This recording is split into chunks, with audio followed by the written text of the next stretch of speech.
नमस्कार। India debate में आप सबका स्वागत है। मैं हूं आशुतोष पाठक। मित्रों, आज थोड़ा सा हट करके एक खबर है जिसे जानना बहुत जरूरी है आपके लिए। खबर है पतंजलि के बारे में। अब पतंजलि जैसे ही हम कहेंगे तो आप कहेंगे पतंजलि है, पतंजलि है, पतंजलि है। तो पतंजलि मान करके चलिए। पतंजलि वो हमारे ऋषि पतंजलि की बात मैं नहीं कर रहा हूं। पतंजलि का मतलब आप समझ रहे हैं। आज का नया ब्रांड, एफएमसीजी की बड़ी company Patanjali foods Corp company जो है, उसके बारे में मैं बात कर रहा हूं। पतंजलि बहुत बड़ी क्राइसिस में आ गई है। और क्या ये क्राइसिस बाबा रामदेव के लिए किसी बड़े खतरे की घंटी है? क्या बाबा रामदेव का अंपायर खत्म होने जा रहा है, या बाबा रामदेव इस क्राइसिस से उबर जाएंगे? दोनों मुद्दों पर बात करेंगे। दोनों परिस्थिति को समझनी पड़ेगी आपको। 2006 से लेकर 2017 तक जिस कंपनी की लगातार अपवर्ड ट्रेंडिंग रही। अपवर्ड ट्रेंडिंग का मतलब यह हुआ कि 2006 से 2017 तक लगातार कंपनी बढ़ती रही, वो नीचे नहीं गई। लेकिन उसके बाद बहुत सारे एक्विजिशंस हुए, कंपनी बड़ी बनी, और बड़ी बनने के बाद बहुत सारे कॉम्प्लेक्स सिचुएशन कंपनी के सामने खड़े होने लगे। और उन कॉम्प्लेक्सिटीज को ये कंपनी एड्रेस करने में सक्षम अभी तक तो प्रतीत नहीं हो रही। वो कौन सी 3-4 बड़ी गलतियां हैं जिसकी वजह से पतंजलि कंपनी पूरी क्राइसिस में आ गई है? और उसकी जो पहली गलती है वो है ट्रस्ट का, भरोसे का, विश्वास का। क्या पतंजलि ने अपना ट्रस्ट खो दिया है, अपना भरोसा खो दिया है, अपना विश्वास खो दिया है? किन के बीच में? जनता के बीच में, आम जनता के बीच में, आम कंज्यूमर के बीच में। और इस वजह से ये क्राइसिस उत्पन्न हो रही है, या ये 3-4 बड़ी गलतियों में से एक महत्वपूर्ण गलती है? प्रतीत ऐसा ही हो रहा है मित्रों। आप इसे कृपा करके ये ना समझें कि ये किसी कंपनी की आ, के खिलाफ कोई बात हो रही है। नहीं, जो वस्तु स्थिति है उसको समझने की कोशिश करनी चाहिए।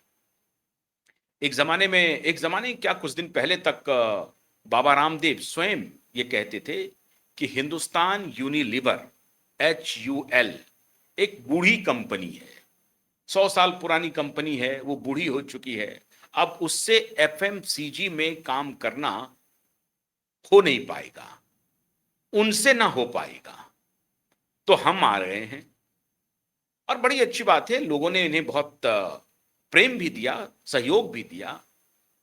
और ये आत्मनिर्भर भारत की बात भी कह रहे थे, स्वदेशी की बात कर रहे थे, देशी की बात कर रहे थे। देश के किसानों, देश के मजदूरों, देश के कामगारों, देश के कारीगरों, इन सब की चर्चा कर रहे थे।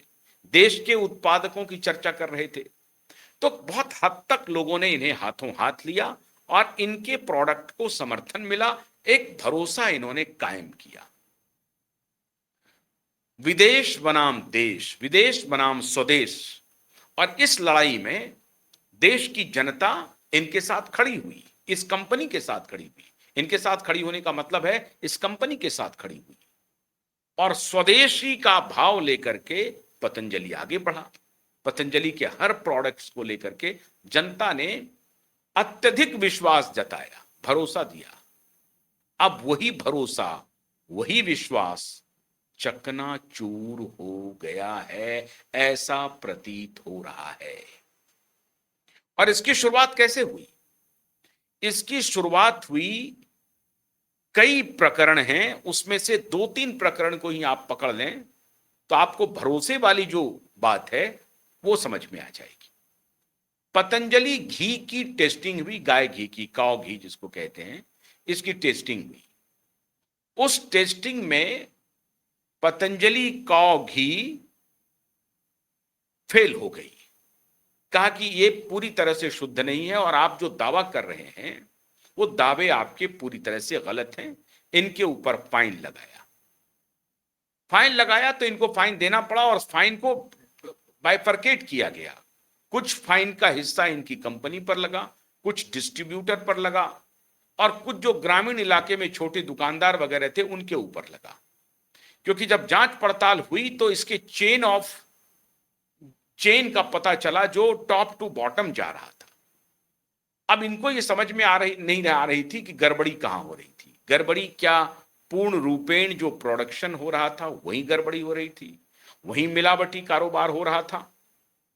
लेकिन इन्होंने उसको अगर उस एक जो इनके ऊपर आरोप लगा कि और फाइन लगा वो फाइन दे दा करके फिर से ये उस पतंजलि काऊ घी को ठीक से दुरुस्त कर रहे होते और दुरुस्त कर लिए होते तो शायद तब बात बन गई होती।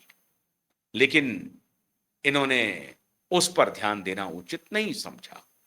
इसलिए नहीं समझा क्योंकि इनको लग रहा था स्वदेशी बनाम विदेशी के नारे में बाबा रामदेव को जन समर्थन मिल रहा है और मिल रहा था, अभी भी मिल रहा है, ऐसा नहीं है कि नहीं मिल रहा है। लेकिन बाबा रामदेव को बड़ी मात्रा में जन समर्थन मिल रहा था और उसका जो सबसे बड़ा टीनेट्स था वो था स्वदेशी बनाम विदेशी और इस वजह से इनको समर्थन मिल रहा था। लेकिन जब यह प्रकरण सामने आया तो फिर इनको फाइन भी लगाया गया, पाया गया कि इनकी मिलावट है, गड़बड़ी है पतंजलि काऊ घी में। तो फिर इन्होंने जुर्माना भरा भी। जुर्माना भरने के बाद इनको चाहिए था कि कोर्स करेक्शन करें और अपने प्रोडक्ट को जो ये दावा कर रहे हैं उसके हिसाब से काम करना शुरू करें। देखिए साहब, वैसे भी शुद्ध घी मार्केट में A2 काऊ मिल्क घी, अगर आप कहेंगे काऊ घी, A2 मिल्क से बना हुआ जो घी है या बिलोना घी जिसको कहते हैं जो दही से बनता है, उस घी की कीमत तो 2500, 3000, 3500 तक लोग लेते हैं किलो। तो ये घी कैसे 700-800 रुपए किलो ये बेच सकते हैं? आप कह सकते हैं कि वॉल्यूम है, बहुत बड़ा है, डेयरी है, तो इनका जो प्रोडक्शन कॉस्ट है वो थोड़ा सा कम हो जाता होगा, इस वजह से ऐसा होता होगा, जो भी कारण रहा हो। लेकिन प्राइस का बहुत बड़ा डिफरेंस है, तो वहीं पर लोगों के मन में संदेह होना शुरू हुआ और जब संदेह होना शुरू हुआ तो लोगों ने इनकी जांच पड़ताल की। लोगों क्या मतलब विवाद उठा तो पड़ताल हुई और पड़ताल में ये पाया गया कि हाँ, गाय के घी की शुद्धता जो ये दावा कर रहे हैं ऐसा नहीं है और इनके लिए इनको जुर्माना हुआ। वहां भी इन्होंने खुद को करेक्ट नहीं किया, पहला विश्वास वो टूटा। फिर दूसरी आई घटना आपने देखा होगा कि इन्होंने दावे किए कि हम अस्थमा का, डायबिटीज का, ब्लड प्रेशर का, कैंसर का पूर्ण उपचार करते हैं। यहां भी लोगों ने इनको विश्वास दिया, भरोसा दिया। फिर इंडियन मेडिकल एसोसिएशन, जिसको मैं खुद कह रहा हूं कि इंडियन मेडिकल एसोसिएशन एक बेहद ही सुपरफिशियल पैसे लेकर के काम करने वाली संस्था है, इसके आरोप इंडियन मेडिकल एसोसिएशन पर लगते रहे। इंडियन मेडिकल एसोसिएशन क्या है? डॉक्टरों की एक संस्था है। उनको क्या पड़ी थी भाई, इनको अगर फार्मा कंपनी वाले कुछ कहते तो अलग बात होती। एलोपैथ के बारे में उनको कहने लगे, आप कहते कि हाँ आप जो दावा कर रहे हैं उस पर हम लोग विचार करते हैं, आप भी आइए हम भी आइए, दोनों आदमी शोध करते हैं। अगर आपका इंटेंशन ये रहता कि नहीं भाई जो बाबा रामदेव जो कह रहे हैं वो कोई नई बात कह रहे हैं क्या, दोनों मिलकर शोध कर सकते थे। नहीं, लेकिन आपके हित की टकराहट थी कि आप जो एलोपैथिक मेडिसिन का, फार्मा का जो आपको दबाव था, उसके दबाव में आप इनको कह रहे थे कि एलोपैथ और बनाम नेचुरोपैथ या आयुर्वेद कर रहे हैं बाबा रामदेव, और ये जो दावे कर रहे हैं वो फर्जी दावे हैं। और उस वक्त आपको याद नहीं होगा, उस वक्त मैंने बहुत मजबूती से बाबा रामदेव जी का समर्थन किया था कि ये जो कह रहे हैं ये फार्मा माफिया इनको परेशान करने के लिए षड्यंत्र कर रही है। षड्यंत्र हो भी रहा था। लेकिन फिर वही हुआ, ये उस दावे में कहीं ना कहीं जब जो इन्होंने एडवर्टीजमेंट दिया कि हम पूरी तरह से उसको दुरुस्त करते हैं, उसमें बहुत हद तक कामयाब नहीं हुए। फिर लोगों का विश्वास वहां पे एक बार डगमगाया। तीसरी स्थिति आई इनकी हनी के प्रोडक्ट, मतलब इनके जो प्रोडक्ट्स थे, दवा के बारे में भी इन्होंने दावा किया, और फिर घी के बारे में दावा किया, उसके बाद फिर इन्होंने हनी के बारे में दावा किया। इनका हनी भी टेस्ट में फेल हो गया। वैसे हनी अन्य कंपनियों का भी टेस्ट में फेल हुआ, इनका भी फेल हुआ। मतलब इनके प्रोडक्ट टेस्टिंग में बार बार फेल हो रहे थे, लेकिन इसको ये स्वीकार करने के लिए तैयार नहीं थे। अब ये एक नैरेटिव चलने लगे कि जो टेस्टिंग लैब्स हैं वो कॉम्पिटेंट लैब है ही नहीं, उनके जो टेस्ट करने के उपकरण हैं वही पुराने हैं, वो कोई अपडेटेड उपकरण उनके पास नहीं है जो टेस्ट करेगा, तो ये तो लैब ही बेकार है। इन्होंने लैब के ऊपर ही आरोप लगा दिया। फिर वो मामला चला। अब एडवर्टीजमेंट जो इनके दावे थे और जो प्रोडक्ट की टेस्टिंग की रिपोर्ट आ रही थी, उस दोनों में आसमान धरती का फर्क हो गया। अब ये खुद को करेक्ट करने के बजाय ये इस बात पर ज्यादा फोकस कर गए कि नहीं ये टेस्टिंग लैब गड़बड़ी है, तो हमारे खिलाफ विशियस कैंपेन चल रहा है। बिल्कुल विशियस कैंपेन चल भी रहा था, विशियस कैंपेन चल रहा है और हमको बदनाम करने के लिए ये सारे षड्यंत्र किए जा रहे हैं। ये बातें ठीक होती अगर आप अपने प्रोडक्ट को करेक्ट कर लिए होते और आप जो दावा जो कर रहे थे उस दावा को आप साबित भी कर देते। बहुत हद तक कुछ संदर्भ में इन्होंने साबित किया। लेकिन जब आप एक कंपनी के रूप में ऑपरेट करते हैं तो आपको अपनी विश्वसनीयता बहाल करने के लिए ग्राहकों के बीच में हमेशा कान नाक आंख खोल करके रखना पड़ेगा। जो कोई विशियस कैंपेन कर रहा है उसको काउंटर करने के लिए आप अपनी स्ट्रेटजी बनाइए, और दूसरी तरफ अपने प्रोडक्ट की गुणवत्ता के लिए जो काम करना चाहिए था उस दिशा में पतंजलि ने ध्यान नहीं दिया। तो एक और विश्वास की कमी यहां पर हो गई। तीसरा एक बहुत बड़ा प्रकरण हुआ मित्रों, इनके ऊपर आरोप लगा कि पतंजलि जो है वो कॉपी कर रही है दूसरी कंपनियों का। और इस मामले में आप देखे होंगे कि जैसे केश कांति इनका तेल है वो हिमालय का था या डाबर का था, डाबर का च्यवनप्राश के साथ इनका कॉन्फ्लिक्ट हुआ। केश कांति तेल का इनका किसी अन्य कंपनी के साथ कॉन्फ्लिक्ट हुआ। कुछ जगह पर ये विजयी भी हुए, जैसे इनका दंत कांति जो टूथपेस्ट आया उसको लेकर के जो बड़ी कंपनियां थी कॉलगेट या इमामी और जो दूसरी बड़ी कंपनियां थी उन लोगों ने अपने आप को ठीक किया और इन्हीं के जैसा टूथपेस्ट उन्होंने लॉन्च किया। तो कहीं पर इनको भी इमिटेट किया दूसरी बड़ी कंपनियों ने, कॉर्पोरेट जो बड़ी जाइंट कंपनियां थी एफएमसीजी की। लेकिन कई जगह इन्होंने उन कंपनियों को इमिटेट किया, अपना ब्रांड बिल्ड करने के बजाय, अपनी क्वालिटी सुदृढ़ करने के बजाय इन्होंने जो स्थापित कंपनियां थी उसको इन्होंने इमिटेट किया। अब ये हो सकता है कि इनकी मार्केटिंग टीम कह रही हो कि हम इमिटेशन पर जाएंगे तभी हम उसको रिप्लेस कर पाएंगे, वरना उनका जो एक सेट प्रोडक्ट का आकार प्रकार क्वालिटी सब कुछ जो उनके कंज्यूमर के जहन में दिमाग में बसा हुआ है उसको हटाना बहुत मुश्किल है। तो उसी का रिप्लिका अगर हम दे दें सामने में तो शायद कंज्यूमर उसको खरीद ले, ऐसी उनकी मार्केटिंग स्ट्रैटेजी रही होगी। लेकिन इसका उल्टा नतीजा ये हुआ कि बड़ी बड़ी कंपनियों ने इनके ऊपर थोड़ी बहुत दावे भी ठोक दिए कि आप मेरा कॉपीराइट का उल्लंघन कर रहे हैं, मेरी नकल कर रहे हैं। अब उसके बदले में भी एक अलग कॉन्फ्लिक्ट में चले गए, बड़ी कंपनियों के कॉन्फ्लिक्ट में चले गए, वहां इनको परेशानी शुरू हुई। एक ये बड़ा प्रकरण रहा कि कॉन्फ्लिक्ट में ये घुसते रहे। तीसरा जो सबसे बड़ा प्रकरण है, इन्होंने कुछ दिन पहले आपको याद होगा कि एक बहुत बड़ी कंपनी थी रुचि सोया। रुचि सोया क्या काम करती थी? रुचि सोया काम करती थी बाहर से विदेश से एडिबल ऑयल्स जो हैं उनको क्रूड एडिबल ऑयल्स मंगाते थे, वो उनको यहां रिफाइन करते थे और फिर रिफाइन बना करके मार्केट में ब्लेंड करके बेचते थे विभिन्न तेलों के साथ। उसमें सोयाबीन का होता था, मूंगफली का होता था और भी कई प्रकार के तेल थे। अब उनको ब्लेंड करने का काम रुचि सोया करती थी। वो कंपनी घाटे में चल रही थी। उस कंपनी को 4,000 करोड़ में पतंजलि ने खरीद लिया और उसके बाद उस कंपनी पूरे का रीनेम कर दिया नाम, और नाम रख दिया पतंजलि फूड्स। अब पतंजलि फूड्स कंपनी को लिस्ट करा लिया स्टॉक एक्सचेंज में, इसी नाम से लिस्टिंग हो गई और उसके अंदर में सारे प्रोडक्ट को ये ले आए, सारे प्रोडक्ट को ले आए। और जब ये सारे प्रोडक्ट को ले आए तो फिर वो कंपनी में लिस्ट हो गई और वहां फिर खरीद फरोख्त चलने लगा। धीरे धीरे कुछ तो बात बढ़ी, आगे बढ़ी। जो होता है शेयर मार्केट में आप जाते हैं तो कभी लॉस झेलते हैं, कभी प्रॉफिट झेलते हैं, इस तरह से चल रहा था मामला। लेकिन इसी बीच जो दूसरी बड़ी कंपनियां हैं जिसको आप कह रहे थे कि बूढ़ी हो गई है, दूसरी जो आईटीसी है, एफएमसीजी में शामिल है, हिंदुस्तान लीवर है, यूनिलीवर है, ये सारी कंपनियों ने अपने आप को ठीक किया। जैसे ब्रिटानिया है, जैसे हिंदुस्तान लीवर का ही ब्रिटानिया है, फिर उधर इमामी है, इन सब लोगों ने जो बड़ी उधर डाबर है, हिमालय है, बैद्यनाथ है, इन सब ने कोर्स करेक्शन शुरू किया और अपनी मार्केटिंग स्ट्रैटेजी, ब्रांडिंग स्ट्रैटेजी पर ध्यान देना शुरू किया प्रोडक्ट के साथ। एक तो ये इस पचड़े में फंस गए कि आप जो दावा कर रहे हैं दवा के बारे में वो ठीक नहीं है। दूसरे पचड़े में फंसे कि जो प्रोडक्ट आपका आ रहा वो टेस्ट में फेल कर रहा है, चाहे घी हो, हनी हो या अन्य प्रोडक्ट हो, वो फेल कर रहा। आपको याद होगा कि कुछ दिन पहले कांग्रेस के नेता दिग्विजय सिंह कह रहे थे कि इनके दवाओं में हड्डी मिलता है। उस वक्त भी काफी नुकसान हुआ था। इस प्रकार से पतंजलि ने अपने प्रोडक्ट के ऊपर जो आरोप लग रहे थे उसको दुरुस्त करने के बजाय उस आरोप के खंडन में अधिक वक्त लगाया।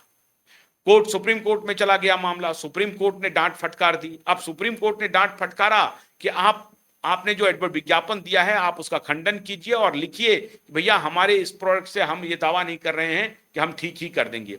वो भी एकदम छोटे छोटे शब्दों में इन्होंने किया। सुप्रीम कोर्ट में कड़ी फटकार लगी इनको कि आप लगातार भ्रामक विज्ञापन दे रहे हैं, जो आप नहीं हैं वो क्यों कह रहे हैं, आप अपना प्रचार कीजिए वो सही है, लेकिन दूसरे को चोर क्यों कह रहे हैं, दूसरे को ठीक नहीं क्यों कह रहे हैं। वहां पर एक विवाद खड़ा हो गया। कायदा ये होना चाहिए था कि ये अपना काम करते जाते और ये बीच बीच में अपने बजाय वैज्ञानिकों से, अलग अलग टीम से अगर उनके ऊपर अटैक ही करना था तो अपने वैज्ञानिकों की एक टीम बना लेते अलग से, बाहर से, और वो अटैक करती कि भैया ये जो एलोपैथिक ट्रीटमेंट है, फार्मा का जो दबाव है, फार्मा क्या खेल कर रही है, उसको एक्सपोज करते। जैसे वो एक्सपोज होते जाता है इनकी कंपनी यूं ही आगे बढ़ती जाती। लेकिन इन्होंने उनके खिलाफ डायरेक्ट हमला बोल दिया। फिर कोविड का समय आया। कोविड के समय में इन्होंने बहुत पक्का काम किया। इनका जो कोरोनिल था काफी इफेक्टिव था, लेकिन तभी इनके जो माफिया थे वो एक्टिव हो गए उनके खिलाफ और वो लग गए। और फिर उनके पास तो पैसे की भी ताकत थी, अपनी ये बहुत सारी एनर्जी लगाए उसको, उस पैसे की ताकत को अपने एडवर्टीजमेंट से दबाने की। दबाया भी इन्होंने बहुत हद तक। एक समय में पतंजलि सबसे बड़े एडवर्टाइजर थे, हजारों करोड़ का इनका एडवर्टाइजिंग का ही बजट हो गया था। एडवर्टीजमेंट पे खर्च कर रहे थे। तो एडवर्टीजमेंट पे खर्च करने के साथ साथ अगर इनकी सेकेंड लाइन स्ट्रेटेजी भी होती, वकीलों की टीम ठीक रहती, साइंटिस्टों की टीम ठीक रहती, अगर ये अपना पीआर के लिए भी कंपनी ठीक करते, ये मीडिया को भी उस तरह से मैनेज कर रहे होते सीधे एडवर्टीजमेंट देने की बजाय, तो इनकी स्थिति और अच्छी हो सकती थी। लेकिन वो नहीं हुई। अब मैं आज यकायक पतंजलि के बारे में चर्चा क्यों कर रहा हूं? मित्रों, पिछले 2 सप्ताह के अंदर लगातार अभी कई दिनों से कई बार अभी एक ब्लॉक डील हुआ है। ब्लॉक डील का मतलब यह हुआ कि 1.5% स्टेक इनकी कंपनी का सेल हुआ है 195 करोड़ रुपए में। अब लोग कह रहे हैं कि इस ब्लॉक डील की वजह से, जो 15-16 जुलाई को हुई, इस ब्लॉक डील की वजह से लगभग 12 से 17% तक इनका शेयर नीचे आ गया और मेगा नुकसान हो रहा है और वहां से करेक्शन की तरफ नहीं बढ़ रहा है। एक तरफ तो कंपनी के ऊपर भरोसा पहले से ही कम था, ऊपर से जो ये स्टेक की जो सेलिंग हुई है, इक्विटी सेलिंग जो हुई है, उससे निवेशकों के मन में ये जा रहा है कि कंपनी इज इन क्राइसिस। अब ये अपना स्टेक बेच रहे हैं, इक्विटी बेच रहे हैं, इसका मतलब है कि कंपनी दिक्कत में है। अब जैसे ही ये मैसेज इन्वेस्टर्स के बीच में जाएगा तो शेयर मार्केट में जो शेयर खरीदने वाले हैं, जो इन्वेस्टर हैं, वो कहीं और शिफ्ट कर जाएंगे। वो एफएमसीजी में भी अगर जाना चाहते हैं तो उनके पास और भी ऑप्शंस हैं, वो उसमें चले जाएंगे, आप में क्यों आएंगे। तो एक जमाने में जब पिछले, आप समझिए कि 16 वर्ष तक जो कंपनी लगातार ऑन द राइज रही, बढ़ती रही, अब बहुत ट्रेंड रहा, और उसके बाद अब एक स्टेबिलिटी आई थी, आप उसे स्टैग्नेशन भी कह सकते हैं, लेकिन स्टेबिलिटी के बाद यकाएक शार्प डिक्लाइन हो जाए और लॉस में कंपनी चली जाए, और ऐसी परिस्थिति में आप एक ब्लॉक डील कर लें तो उनको कहते हैं कि प्रेशर में आप जो हैं कोई बिकवाली कर रहे हैं, अपना इक्विटी सेल कर रहे हैं, और इससे मार्केट में एक नेगेटिव मोड कंपनी के खिलाफ बन गया और फिर तेजी से शेयर के भाव गिरने शुरू हो गए और वो 12 से 17% तक फटाफट फटाफट शेयर नीचे आ गया। लाखों हजारों करोड़ों का नुकसान हुआ कंपनी को, निवेशकों को नुकसान हुआ। ऐसी परिस्थिति में अब कंपनी कोर्स करेक्शन करेगी तो कैसे करेगी? उसके कंपनी के सबसे बड़े ब्रांड एम्बेसडर अगर कोई है तो वो है बाबा रामदेव। वो कहते हैं कि कंपनी में जो है इनका स्टेक बहुत कम है, ज्यादातर स्टेक बालकृष्ण जी का है, लेकिन बाबा रामदेव ही पतंजलि है। बाबा रामदेव नहीं है तो पतंजलि नहीं है। अब इनकी पूरी कोशिश ये हो रही है कि बाबा रामदेव माइनस बाबा रामदेव, लेकिन पतंजलि तो रहेगी। वो रहेगी। एक कंपनी जब आप बना लेते हैं, इतनी विशाल कंपनी बन जाती है, बड़ी कंपनी बन जाती है, जिसके सर्वे सर्वा ये कहने लगते हैं कि HUL जो है वो एक बूढ़ी कंपनी है, अब उनके ऊपर भरोसा मत कीजिए, आपके अपने देश की स्वदेशी कंपनी को अपनाइए। लेकिन बाबा रामदेव क्या बड़े एम्बेसडर बन करके, क्या बड़े मार्केटिंग स्ट्रेटेजिस्ट भी हैं, बड़े बिजनेसमैन भी हैं। एक एक फोरकास्ट करने की क्षमता भी है इनमें। भविष्य की रणनीति, बाजार की रणनीति को समझ सकते हैं। अब इनके पास जाहिर है कॉम्पिटेंट लोगों की बड़ी टीम होगी, लेकिन ये अपने प्रोडक्ट के गुणवत्ता पर, अपने प्रोडक्शन क्वालिटी पर ध्यान देने की बजाय अन्य चीजों में ये उलझ गए। और उसके बाद इनको लग रहा था कि भाई सरकार के साथ मिल करके चलो, सरकार के साथ में मिलते रहे। जहां अब यही बाबा रामदेव हैं जो 2014 के पहले कह रहे थे कि पेट्रोल हम 35 रुपए में बेचेंगे, आज पेट्रोल जो है वो सैकड़ा क्रॉस कर गया है। तो अब ये सब ये विश्वास को कम करता है। बड़बोलेपन की आवश्यकता नहीं थी। कभी ये कह रहे थे कि हम टैक्सेशन में बड़ा सुधार कर देंगे, कोई इनको सिखलाया होगा, कोई बहुत अच्छे सलाहकार होंगे, एक जमाने में राजीव दीक्षित जैसे व्यक्ति इनके साथ थे। तो अब क्या वो स्थिति है कंपनी की? क्या बाबा रामदेव अब भविष्य की पतंजलि की स्ट्रैटेजी को ठीक से करेक्ट करके आगे बढ़ने की स्थिति में है, या पतंजलि को खुद पर विचार करना पड़ेगा? Baba Ramdev really is in crisis, क्योंकि उनकी कंपनी क्राइसिस में है। अब देखते हैं दोनों, बाबा रामदेव और पतंजलि, इस क्राइसिस से खुद को बाहर कैसे निकालते हैं। बहुत बहुत शुक्रिया। नमस्कार।